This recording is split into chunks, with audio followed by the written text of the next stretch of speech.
पंचकुला में सनसनी, club owner रतन लुबाना पर जानलेवा हमला। PGI refer. पंचकुला में क्लब संचालक रतन लुबाना पर ताबड़तोड़ फायरिंग, 2 गोलियां लगने से घायल। फायरिंग के बाद रोहित गोदारा के नाम से आया कथित ऑडियो, कहा दुश्मनों को करोड़ों दोगे तो अंजाम यही होगा। पंचकुला के पॉश सेक्टर 5 में बुधवार देर रात उस समय सनसनी फैल गई जब स्विस लॉज के बाहर अज्ञात हमलावरों ने बुडेगा क्लब के संचालक रतन लुबाना पर ताबड़तोड़ गोलियां बरसा दी। हमलावर स्प्लेंडर मोटरसाइकिल पर सवार होकर आए और वारदात को अंजाम देने के बाद मौके से फरार हो गए। जानकारी के अनुसार हमलावरों ने रतन लुबाना पर करीब 8 से 9 राउंड फायर किए। इनमें से 2 गोलियां उन्हें लगी, एक गोली पेट में लगी जो आर पार निकल गई, जबकि दूसरी गोली कंधे में लगी। गोली लगते ही मौके पर अफरा तफरी मच गई और आसपास मौजूद लोगों में दहशत फैल गई। घायल रतन लुबाना को तुरंत सेक्टर 6 नागरिक अस्पताल पहुंचाया गया, जहां प्राथमिक उपचार के बाद उन्हें पीजीआई चंडीगढ़ रेफर कर दिया गया। बाद में परिजन उन्हें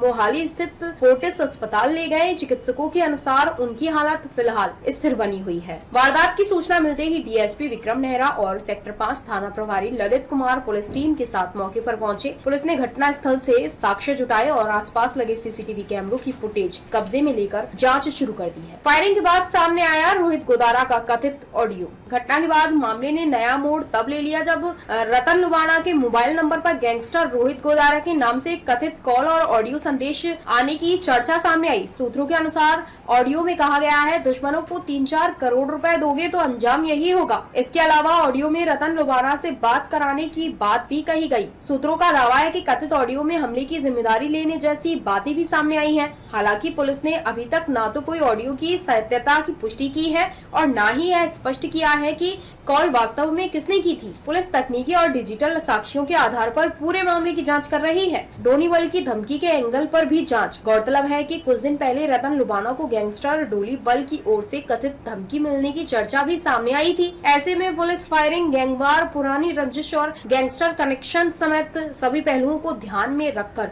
जांच कर रही है। सुरक्षा व्यवस्था पर उठे सवाल। सेक्टर 5 पंचकुला का सबसे व्यस्त और हाई प्रोफाइल इलाका माना जाता है। यहाँ क्लबों और नाइट लाइफ गतिविधियों के चलते साप्ताहिक और नियमित रूप से पुलिस नाकाबंदी और गश्त भी की जाती है। इसके बावजूद बीच शहर में हुई इस फायरिंग की घटना ने सुरक्षा व्यवस्था पर सवाल खड़े कर दिए हैं। पुलिस अधिकारियों का कहना है कि आरोपियों की पहचान और गिरफ्तारी के लिए विशेष टीमें गठित कर दी गई हैं तथा जल्द ही मामले का खुलासा किए जाने की संभावना